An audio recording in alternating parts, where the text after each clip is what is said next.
नंदुरबार जिल्ह्यात एका अधिकाऱ्याचं निलंबन, 28 कोटींचा निधी आणि चौकशीत समोर आलेला धक्कादायक आरोप. तर चला थोडं सविस्तर सांगतो.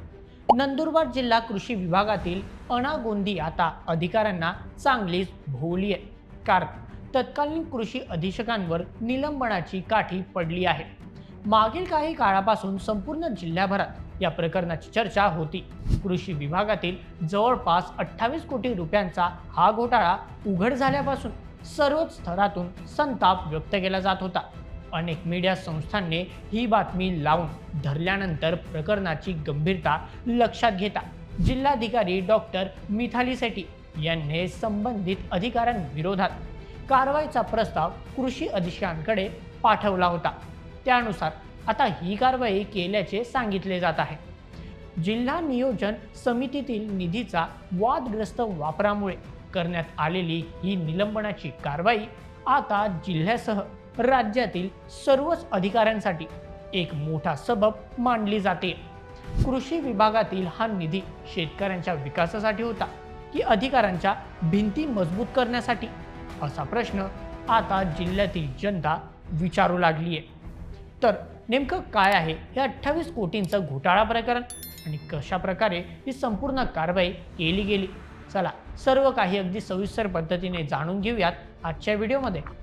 आजच्या बातमीचे लेखक आहे मेहुल मराठे. तर मित्रांनो, सध्या आपल्या नंदुरबार जिल्ह्यातून समोर आलेल्या एका घोटाळ्या प्रकरणाने संपूर्ण महाराष्ट्राचं लक्ष वेधून घेतले.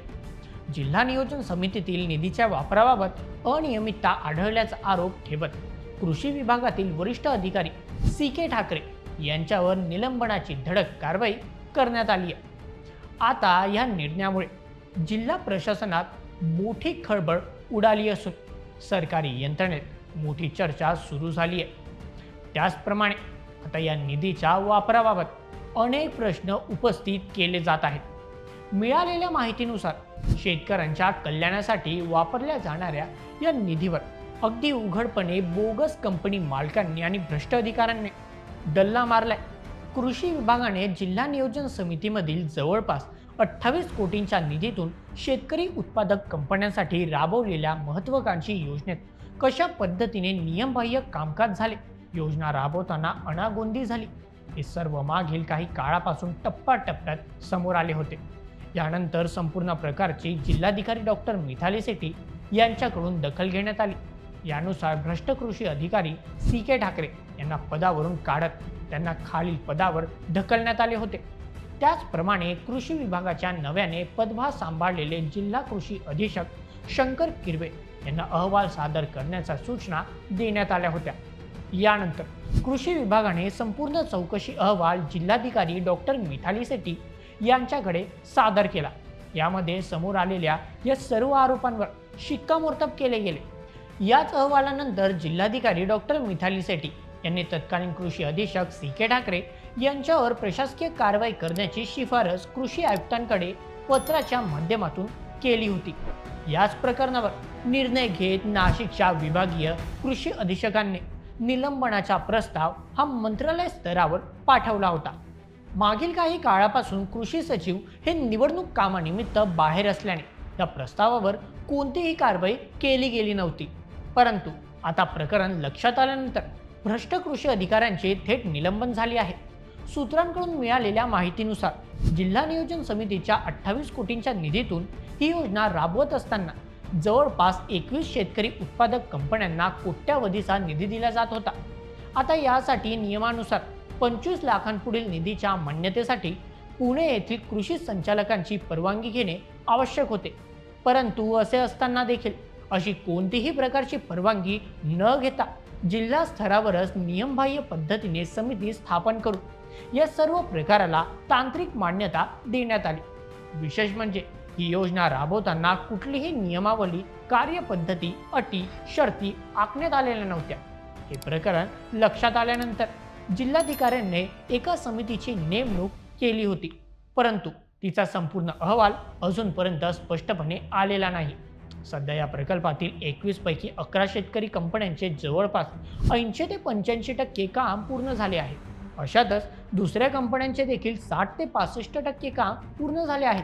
म्हणूनच कृषी विभागातील या घोटाळ्याचा फटका कंपन्यांना बसू नये अशी अपेक्षा शेतकरी कंपन्यांनी एका निवेदनाद्वारे जिल्हाधिकारी डॉक्टर मिथाली सेठी यांच्याकडे केली. दरम्यान या प्रकरणात दोषी असणारे अधिकारी सी.के. ठाकरे यांनी स्वतःची बाजू मांडण्याचा प्रयत्न केला. त्यांनी स्वतःवर लागलेले सर्व आरोप धुडकावून लावले. या संदर्भात बोलताना म्हणाले की या योजनेतील सर्व कामकाज हे सामुदायिक जबाबदारीने केले आहे. जिल्हा नियोजन समितीने ज्या काही जुन्या सूचना दिल्या होत्या अगदी त्याचप्रमाणे संपूर्ण प्रक्रिया राबवली गेली. यामध्ये कुठलेही वैयक्तिक निर्णय घेतलेले नाहीत. सर्व निर्णयांची अंमलबजावणी क्षेत्रीय अधिकाऱ्यांमार्फत करण्यात आली होती. यामध्ये कुठेही शासनाच्या निधीचा अपव्यय किंवा घोटाळा झालेला नाही. निधी वितरित करण्याचे काम अगदी परिपूर्ण आणि प्रामाणिकपणे केले गेले. त्यामुळे माझ्यावर झालेली कारवाई अन्यायकारक आहे. सोबतच या प्रकरणी झालेली माझी चौकशी देखील नियमबाह्य आहे. ही संपूर्ण कारवाई एकतर्फी झाल्याने माझ्यावर झालेल्या अन्यायाविरोधात मी मॅटमध्ये दाद मागणार आहे. अशी स्पष्ट भूमिका त्यांच्याकडून यावेळी मांडण्यात आली. एकीकडे सरकारी अहवालात या प्रकरणी घोटाळा उघडीस झाला असून संबंधित अधिकाऱ्यांवर कारवाई झाली आहे, परंतु दुसरीकडे दोषी अधिकारी सी.के. ठाकरे यांनी आपल्यावरील आरोप धुडकावून लावत थेट या प्रकरणाविरोधात कायदेशीर लढाईचे हत्यार उपसवले आहे. म्हणूनच आता या प्रकरणात मोठा सस्पेन्स निर्माण झाला असून नेमके या प्रकरणामागे सत्य आहे तरी काय, असा प्रश्न आता जिल्ह्यातील सर्वसामान्य नागरिक आणि शेतकऱ्यांना पडला आहे. मित्रांनो, नंदुरबार जिल्हा हा महाराष्ट्रातील सर्वात गरीब जिल्हा म्हणून ओळखला जातो. अशातच शेतकऱ्यांच्या हक्कासाठी आणि कल्याणासाठी असलेला निधी अशा प्रकारे भ्रष्ट अधिकारी आणि कंपनी मालक जर स्वतःच्या खिशात घालत असतील तर जिल्ह्यातील शेतकऱ्यांनी विकासाची अपेक्षा करायची की नाही, हा देखील आता तेवढाच महत्त्वाचा मुद्दा बनलाय. आता या प्रकरणी सी.के. ठाकरे यांच्यावर करण्यात आलेली कारवाई ही खरोखर योग्य आहे की त्यांना फसवण्याचा प्रयत्न केला जातोय, हे पाहणे देखील महत्त्वाचे ठरेल. तर मित्रांनो, या संपूर्ण प्रकरणावर तुमचे काय मत आम्हाला कमेंटमध्ये नक्की कळवा आणि अशाच व्हिडिओसाठी सबस्क्राईब करा बोल MH आपल्या यूट्यूब चॅनलला. धन्यवाद.